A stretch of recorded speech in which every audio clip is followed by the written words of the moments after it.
I can provide my services as well. ज़रूर जहाँ तक मैं मतलब जो मेरे पास स्किल्स हैं, अभी तो टाइम शॉर्ट है, आपको पता है बहुत सारी एक्टिविटीज़ मैंने करनी है।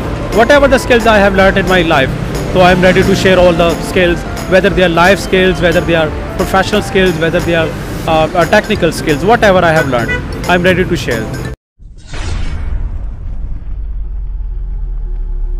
नाज़रीन इकराम अस्सलाम वालेकुम, मैं हूं आपका मेज़बान मोहन शाह और आप देख रहे हैं वॉच विद मोहन शाह। नाज़रीन इकराम, अक्सर हम देखते हैं कि किसी पेंटर ने बहुत ज़्यादा अच्छी पेंटिंग बनाई है और हम उसकी तारीफ़ करते रह जाते हैं, लेकिन जो है हम पेंटिंग करने वाले को नहीं देखते या पेंटिंग करने वाला जो है हमें नज़र नहीं आता है। तो इस वक्त नाज़रीन इकराम मैं एक ऐसे प्रोजेक्ट के ऊपर मैं पहुँच चुका हूँ कि जहाँ पर ये आपको पेंटिंग पीछे नज़र आ रही है। तो जिन्होंने इस पेंटिंग को बनाया है, मैं उससे उन ऐसी शख्सियत से आपकी मुलाकात करवाऊँगा और आपकी पसंदीदा जो सवालात हैं उनसे मैं वो पूछूंगा। नाज़रीन इकराम, ये आपको इनका मैं सेटअप दिखा लूँ। ये देखें, ये इनका सेटअप है जो वर्किंग कर रहे हैं। इनका सारा ये सेटअप जो है ये रखा हुआ है। तो ये सारे जो हैं ऐसी शख्सियत मौजूद हैं कि ये सारे के सारे एक शख्सियत के स्टूडेंट हैं। तो नाज़रीन इकराम, हम उनसे थोड़ी सी बातचीत करते हैं। ये वो पर्सनैलिटी हैं, ये वो शख्सियत हैं कि इन्होंने जो है ये सारी पेंटिंग्स जो है इन्होंने की हैं खुद, और इनके ये स्टूडेंट्स जो हैं ये लगे हुए हैं। हम इनसे पूछते हैं कि इन्होंने इनिशियल लेवल से कैसे स्टार्ट किया और इनकी मज़ीद हॉबीज़ क्या हैं और जो है इनके स्टूडेंट्स जो है क्या क्या काम करते हैं। और नाज़रीन इकराम, मज़ीद और सवाल पूछेंगे जो आपकी पसंद के होंगे, आपको फ़ायदा देंगे। अस्सलाम वालेकुम। जी वालेकुम अस्सलाम, कैसे सर? कैसे हैं? अल्हम्दुलिल्लाह। आप सुनाएं, आपकी तबीयत कैसी है सर? ज़बरदस्त, अल्लाह का शुक्र है। सर, सबसे पहले तो मैं ये बताऊं कि मुझे बहुत ज़्यादा खुशी हुई आपसे मिलके, आपसे मुलाकात करके, आपका सेटअप देख के, आपका काम करके। मैंने नाज़रीन को ये बताया कि अक्सर लोग जो हैं वो पेंटिंग्स देखते हैं, लेकिन उनको पेंटिंग्स बनाने वाला नज़र नहीं आता या उनसे मुलाकात नहीं होती। तो ये हम सब की खुशकिस्मती है, खुशबख्ती की अलामत है कि जो लोग पेंटिंग्स बना रहे हैं हम उनसे बातचीत कर रहे हैं। बल्कि ये सारे जो लोग यहाँ पर काम कर रहे हैं, नाज़रीन इकराम, मैं आपको दिखाऊँगा, ये सारे इनके स्टूडेंट्स हैं। तो हम इनसे थोड़ी सी बात करते हैं। सर, आप मुझे ये बताएं कि आपने ये अपना कैरियर कब से स्टार्ट किया? करियर की बात अगर की जाए वो तो एक अरसा हो गया, लेकिन मैं बताऊं कि मुझे मुसलसल 10 दिन से हम लोग यहाँ इस प्रोजेक्ट को हम लोग कंप्लीट कर रहे हैं। मेरे साथ जो डिफरेंट स्टूडेंट्स हैं ये डिफरेंट इंस्टीट्यूशन से हैं, ये फ़ाइन आर्ट्स के स्टूडेंट्स हैं, आर्किटेक्चर्स भी हैं और स्पेस साइंसेस के लोग भी हैं। मुख्तलिफ डिपार्टमेंट से सब लोग आए हुए हैं। मेरा ताल्लुक़ मुल्तान से है। Very much enjoying with all these students, और ये मुझसे गाहे बगाहे मतलब लेक्चर लेते भी रहते हैं। तो फिर एक प्रोजेक्ट था मेरी हिस्ट्री का, तो हम लोग उसको करने के लिए वो ये स्ट्रीट आर्ट का ये सारा वर्क है। तो ये सब लोग फिर अपने डिफरेंट स्किल्स इसमें जो है ना वो दिखा रहे हैं। यानी कोई किसी की स्पेशलिटी स्केचिंग में है तो वो स्केचिंग कर रहा है, किसी की स्पेशलिटी जो है वो कलरिंग में है तो वो कलरिंग के ज़रिए से वो चीज़ों को वो पेंट कर रहा है, वो दिखा। अच्छा सर, आप नाज़रीन इकराम को ये बताएं कि आप इस पेंटिंग को कौन सा नाम देते हैं? इस पेंटिंग का कोई स्पेशल नाम भी है ताकि हमारे नाज़रीन जाने? इस वक्त जो आप आर्ट देख रहे हैं ना, इसको कहते हैं स्ट्रीट आर्ट। अच्छा, क्योंकि दौरे हाजिर में ना लोग एक दूसरे से बात नहीं करते, डिजिटल हो गया सारा सिस्टम। तो स्ट्रीट आर्ट एक ऐसा ज़रिया है कि जिससे आप जो कुछ समझते हैं, जो महसूस करते हैं किसी भी हवाले से जो सोसाइटी में हो रहा है, तो you can express on the walls, ताकि लोग गुजरते हुए देखते हैं। अभी आप देखेंगे कि यहाँ पर मैं आपको बताऊँगा, यहाँ पर डिफरेंट पैगामात हैं जो हमने यहाँ पर उनका इजहार किया है, तो आप देखेंगे। तो this is called street art. जी नाज़रीन इकराम, स्ट्रीट आर्ट के बारे में आपको हमारे सर बता रहे थे। तो अब हम चलते हैं डिफरेंट पिक्चर्स की तरफ, ताकि पिक्चर्स आपको दिखा के हम आपको बताएं कि इन सर ने जो इस पर मेहनत की है, जो 10 दिन से ये प्रोजेक्ट तैयार कर रहे हैं और मज़ीद भी इनको कुछ ना कुछ दिन लग जाएंगे, उसका मकसद क्या है। नाज़रीन इकराम, देखें हम सर को यहाँ पे ले आए हैं और बहुत ही वक्त इनके पास कलील होता है, तो हमने इनसे रिक्वेस्ट करके थोड़ा सा टाइम लिया है। तो नाज़रीन इकराम, आपने इनकी बातों को गौर से सुनना है और इनका कोई भी वर्ड जो है वो ज़ाया नहीं होने देना, खूब गौर से सुनना और इस पर अमल भी करना है। तो ये जिस पेंटिंग के आगे सर खड़े हुए हैं, इसका जो है मैंने स्केजुअल सा जो है वो जायज़ा एक इसमें फीड किया हुआ है। तो आपको सर बताएंगे कि ये क्या जाहिर करता है। ये जो वॉल स्ट्रीट इन्होंने यहाँ पे पेंट किया है, एक किस्म का जो छापा मारा है इन्होंने, अपनी तख्लीकी सलाहियतों को आप बुरुकार लाते हुए यहाँ पर ये आपको दिखा रहे हैं। तो ये आप बताएंगे कि ये किस चीज़ का खाका तैयार किया है। जी सर, आप क्या बताना चाहेंगे नाजरीन को? अगर आप इसको ज़रा थोड़ा सा क्लियरली देखें ना, तो ये नाजरीन इकराम, माइक मैं सर को पकड़ा देता हूँ और मैं सामने जाके वीडियो शूट कर लेता हूँ, इस तरीके से सर आपको बता भी सकेंगे।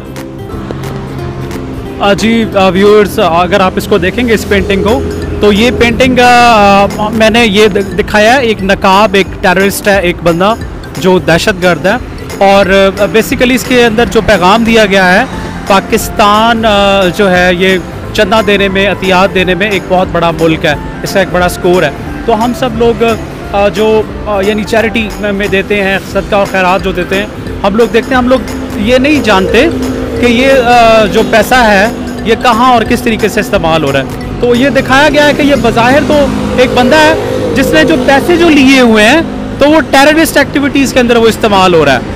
और कहते जो वो पैसा कलेक्ट करते हैं तो वो कहते हैं कि जी हमें यतीमों के लिए पैसा चाहिए, हमें स्टूडेंट्स के लिए पैसा चाहिए, हमें हॉस्पिटल्स बनाने के लिए पैसा चाहिए, हमें हेल्थ के प्रोजेक्ट पे काम करने के लिए पैसा चाहिए।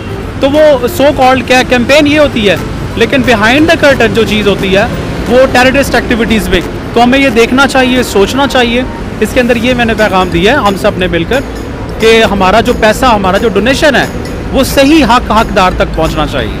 नाज़रीन इकराम, सर को जो है वो मैंने बड़ी मुश्किल से जो है टाइम तो ले ही लिया है और हमने फ़ायदा इनका मुकम्मल उठाना है। एक और पेंटिंग के बारे में हम इनसे बातचीत करते हैं। माइक में पकड़ाऊंगा सर को और वो ये जो खामोश सी तस्वीर है, मेरा ख्याल है कि ये अपने अंदर बहुत सारा सबक रखती है और बहुत सारे ख्यालात रखती है, वो हमें सर बताएंगे। जी बिल्कुल, अगर आप इसका टाइटल देखें तो ये टाइटल है पुरअमन और मुस्तहकम पाकिस्तान की पहचान, दुख्तरान पाकिस्तान। एक बहुत बड़ा इशू जो मीडिया पर देखने में आता है कि जी ख़वातीन के हकूक़ और ये बहुत सारी चीज़ों के ऊपर हमारे बड़े इख्तलाफात हो रहे होते हैं। कुछ लोग कहते हैं कि जी हम लोग ख़वातीन को रिस्पेक्ट नहीं देते। अब हमने इस पेंटिंग के अंदर ये चीज़ दिखाई है, आप देखेंगे कि ये एक पिजन है, जिस कबूतर है ये, जो एक सिंबल है, एक अलामत है अमन की। तो उसके साथ ये जो एक्सप्रेशन दिया गया है, ये एक्सप्रेशन ख़वातीन का है। जैसे इकबाल कहते हैं कि ख़वातीन के जो मौजूदगी है उससे इस कायनात में रंग है।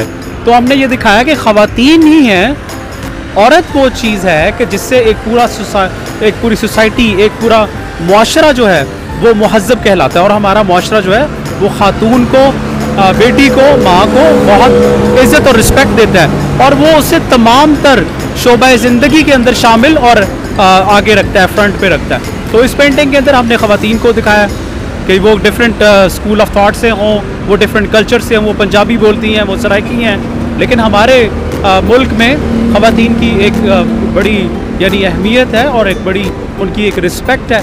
तो उनके बगैर हम लोग अपने फैमिली मैटर्स भी नहीं जो है ना वो डील कर सकते हैं। जी नाज़रीन इकराम, इन सर ने जो है ये जो पीछे तस्वीर देख रहे हैं इसके मुतालिक आपको इस तस्वीर के ऊपर कुछ रोशनी डाली है, मैं तो इसी तरह से कहूँगा।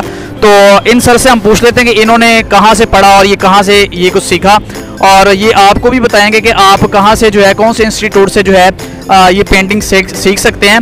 और मज़ीद इनका नंबर भी जो है मैं यहाँ पर शो कर दूँगा अभी। और इन सर से मैंने बड़ी मुश्किल से ये इजाज़त ली है कि जो हमारे देखने वाले व्यूअर्स हैं उनको बहुत ज़्यादा शौक़ होता है, तो जिस बंदे को ये शौक़ है कि वो अपना ये शौक़ मुकम्मल करे, एक तो ये आपको इंस्टीट्यूट बताएंगे, दूसरा आप इनसे रब्ता करके इनकी टीचिंग की खिदमत ले सकते हैं। तो इनका नंबर ये शो हो रहा है ऊपर। तो नाज़रीन इकराम, हम इनसे थोड़ी सी बातचीत करते हैं। अच्छा सर, कुछ लोग होते हैं कि उनको बहुत ज़्यादा शौक़ होता है, तो जब उनके सामने ये वीडियो जाएगी तो वो ऑब्वियसली उनका ये होगा कि हम अपने शौक़ को मज़ीद निखारें हैं। तो उसके लिए आपकी क्या राय है? पहले तो ये बता दें कि आपने ये सारा कुछ कौन से इंस्टीट्यूट से सीखा और मज़ीद थोड़ी सी रोशनी डाल दें इस पर। मेरा जो करियर है वो वैसे तो बचपन से ही उसका आगाज़ हो गया था, क्योंकि इन चीज़ों का शौक़ आपको बचपन से होता है, पोइट्री का, हैंड राइटिंग का, कैलीग्राफी का, पेंटिंग का। तो मैं ये एक्सप्रेस करता रहता था। लेकिन जहाँ तक प्रोफेशनल या प्रैक्टिकल लाइफ की बात की जाए, मेरी सारी तालीम जो है वो मेरे अपने शहर मुल्तान से है। मैंने मुल्तान से फ़ाइन आर्ट्स का आगाज़ करना शुरू किया। मेरी बेसिक जो क्वालिफ़िकेशन है वो मास्टर्स इन सोशियोलॉजी है, लेकिन जो मेरा ग्रेजुएशन था वो फ़ाइन आर्ट्स में था। फिर लाहौर आता था, लाहौर आकर यहाँ पर क्लासेस अटेंड करता था नेशनल कॉलेज ऑफ आर्ट्स में, और फिर हुनरकदा इस्लामाबाद में वहाँ पर क्लासेस अटेंड करता था। और फिर जहाँ कहीं भी मुझे ट्रेडिशनल लोग जो मिलते थे, जैसे मुल्तान में इब्न कलीम साहब का एक बहुत बड़ा नाम है, यानी ब्लू पॉटरी के अंदर या ख़ताती के अंदर वो बहुत बड़े लोग हैं, अल्लाह उन्हें गरीक रहमत करे। उनसे मुझे शर्फ हुआ सीखने का। और इसी तरह फिर यहाँ पर डिफरेंट एग्ज़िबिशंस, कराची में, लाहौर में भी एग्ज़िबिशंस ख़ुद भी करवाई और ऑर्गेनाइज़ भी करवाई।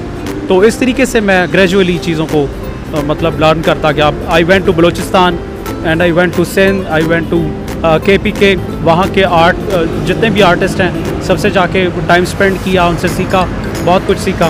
तो अभी आजकल it's a very good activity अगर आप इसको कमर्शियली भी करना चाहें, फाइनेंशियल पॉइंट ऑफ व्यू से भी आपको ये बहुत यानी पे बैक करता है आजकल, क्योंकि ज़्यादातर स्टूडेंट्स ये फोकस करते हैं कि यार अगर हम कोई एक्टिविटी करें तो उसमें हमें क्या कोई यानी इकोनॉमिकल सपोर्ट क्या हो सकती है। तो बेसिकली ये एक रिक्रिएशनल एक्टिविटी है, आप इसको एंजॉय करें, आप इससे सीखें, आप फितरत के बहुत करीब होते हैं, इंसानों के बहुत करीब होते हैं, और प्रोफेशनली भी आप इसको लेके चल सकते हैं। यहाँ लाहौर के अंदर बहुत सारे इंस्टीट्यूशंस हैं, और अगर मेरी अगर किसी दोस्त को, किसी भाई को अगर कोई ज़रूरत है तो आई can provide my services as well. ज़रूर जहाँ तक मैं मतलब जो मेरे पास स्किल्स हैं, अभी तो टाइम शॉर्ट है, आपको पता है बहुत सारी एक्टिविटीज़ मैंने करनी है। Whatever the skills I have learned in my life, तो I am ready to share all the skills, whether they are life skills, whether they are professional skills, whether they are technical skills, whatever I have learned, I am ready to share.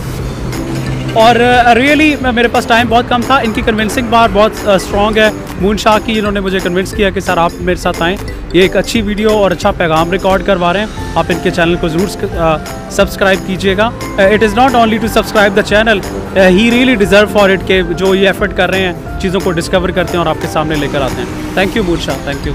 जी नाज़रीन इकराम, इनसे जो है बड़ी मुश्किल से मैंने कुछ वक्त लिया, लेकिन जो है मैं I am sorry to that कि माज़रत चाहता हूँ इस चीज़ पे स्पेशल कि मैंने वक्त कुछ ज़्यादा ही ले लिया इनका, लेकिन क्या करूँ, एक मुकम्मल तख्लीक कार की मुकम्मल सलाहियतें तो बरूए कार हम नहीं ला सकते, लेकिन ये है कि हम चंद मिनट उनके ज़ाया करके आप लोगों को अच्छे तरीके से जो है इनकी सलाहियतों को दिखा सकते हैं। तो नाज़रीन इकराम, अगर अभी तक आपने हमारा चैनल सब्सक्राइब नहीं किया तो सर ने जो है आपसे स्पेशली बोल दिया कि आप हमारा चैनल सब्सक्राइब करें। तो नाज़रीन इकराम, आपने रहना हमारे साथ, मिलते हैं हम आपको नेक्स्ट वीडियो में, उस वक्त तक के लिए अस्सलाम वालेकुम, अल्लाह हाफिज़।